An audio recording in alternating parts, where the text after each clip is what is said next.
mengambil kesimpulan berdasarkan dan percaya pada teknologi saja. Ya.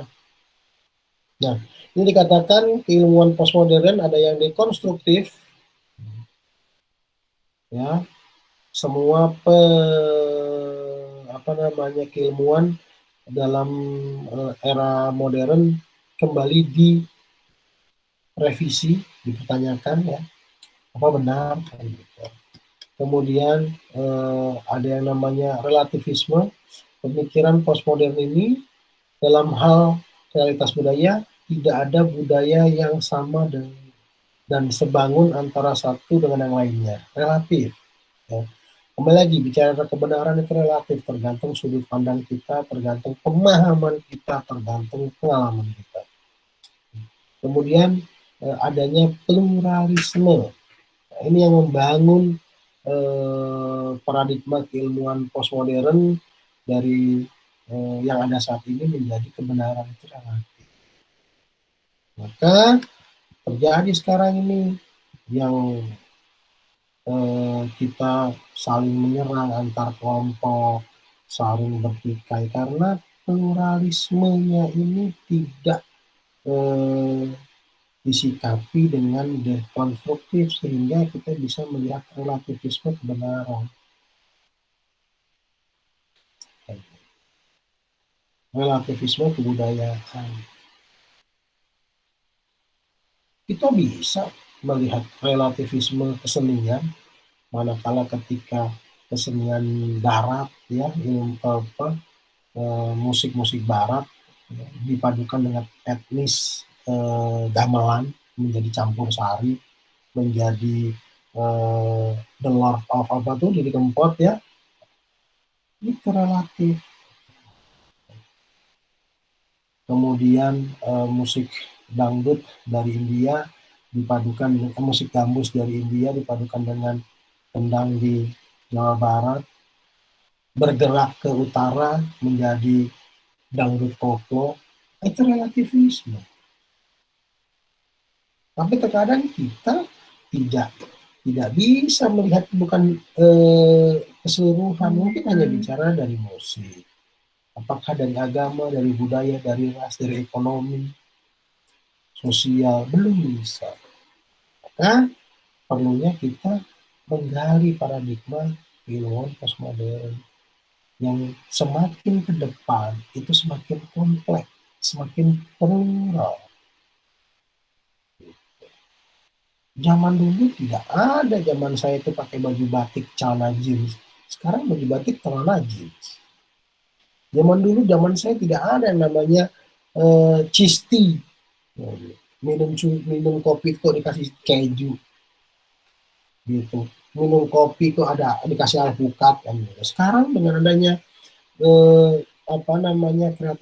kreativitas itu membuat paradigma keilmuan postmodern menjadi relatif, ya. Nah, ini perbedaan antara pengetahuan dan keyakinan yang kemarin Wahid tanyakan. Ya. Pengetahuan adalah khasanah kekayaan mental yang secara langsung atau tak langsung turut memperkaya kehidupan kita.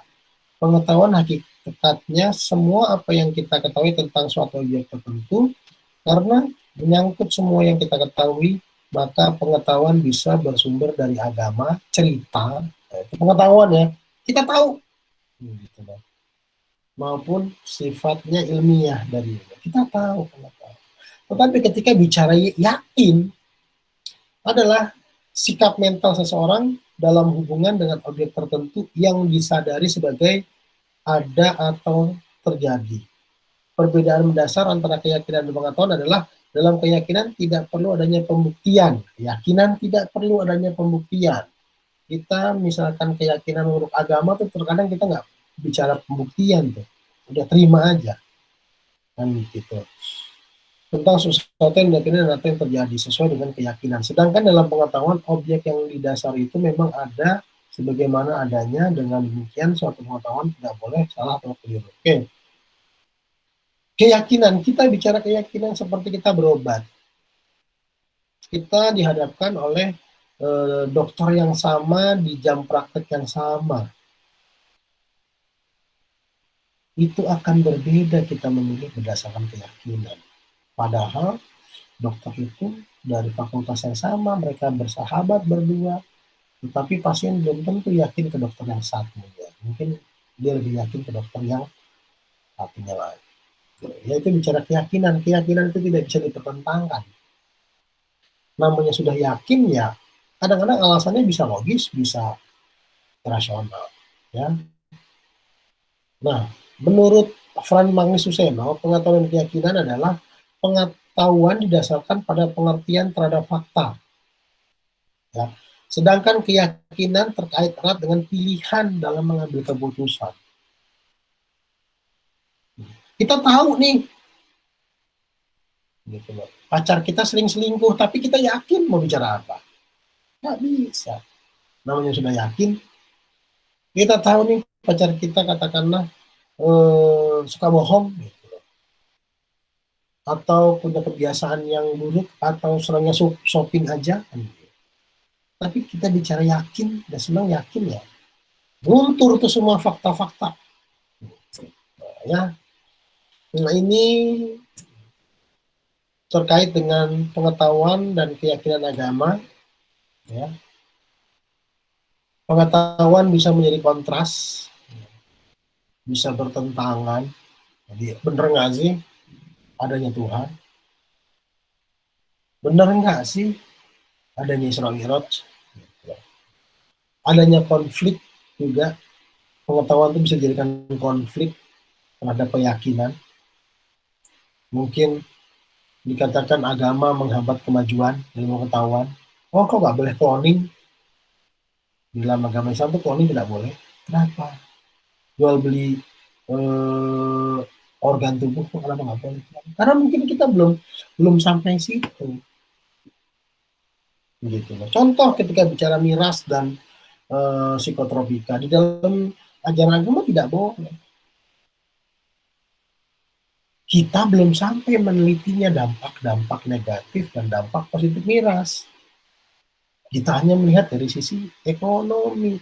Tetapi mungkin kita bisa meneliti lebih dalam tentang dampak negatif dan kita bisa matrikulasi yang positif dan negatif. Mungkin lebih banyak yang negatif. Karena kita belum mengekspor itu dengan baik.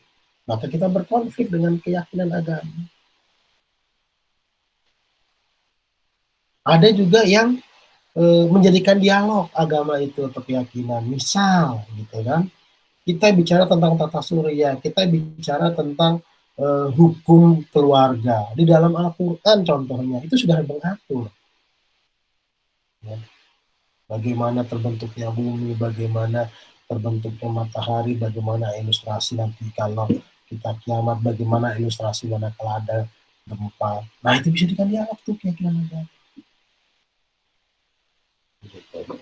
Dan juga agama dijadikan konfirmasi.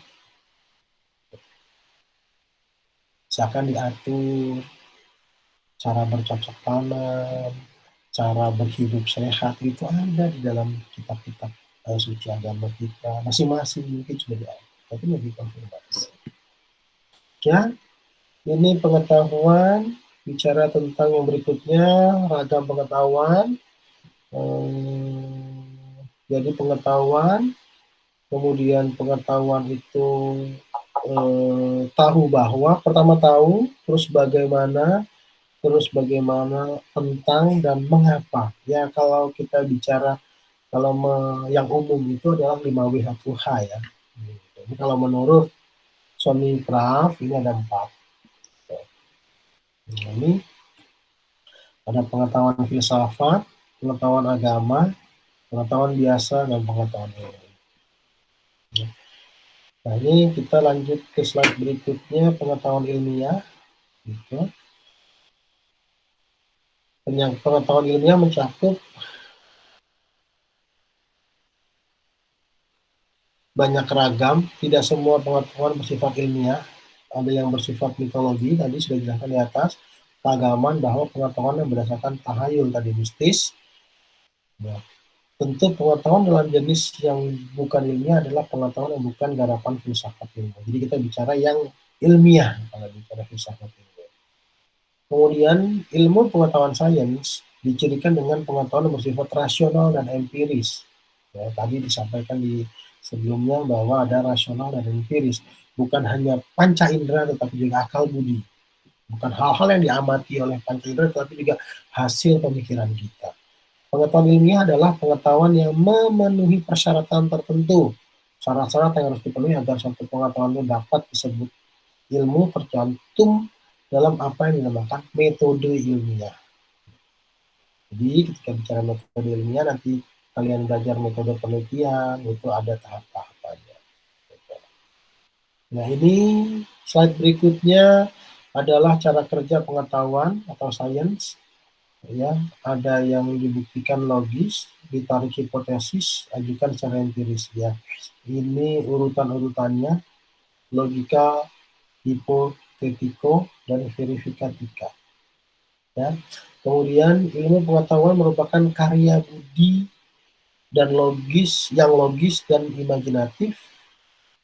Maka menurut Semikra, logika dan imajinasi dua dimensi penting dari seluruh cara kerja ilmu pengetahuan. Ini tadi saya katakan bahwa cara kerja ilmu pengetahuan itu ada dua, bagaimana dia menggunakan. Tadi di sini dikatakan tentang nah ini rasional dan empiris. Rasional itu yang apa? Rasional itu yang merupakan pembuktian dari panca indera kita. Empiris adalah akal budi kita. Sehingga dari kedua sisi tersebut menghasilkan kesimpulan. Kesimpulan yang diuji kebenarannya menjadi teori dan akhirnya menjadi hukum yang sudah dibakukan. Ya. Baik, mungkin itu yang bisa saya sampaikan. Sampai di sini ada yang bisa kita diskusikan secara singkat. Nanya Pak. Ya. Ya, silakan. Terkait permasalahan terkait pada masa postmodernisme nih Pak. Ya. Kan orang yang beruntung secara umum kita menyebutkan bahwa mereka mengatakan bahwa mereka adalah orang yang mampu membedakan mana baik buruk, secara bermoral dan sebagainya. Namun mengapa pada masa postmodernisme ini postmodern justru semakin berkembangnya teknologi malah diiringi oleh disorientasi moral, khususnya terhadap agama. Ya.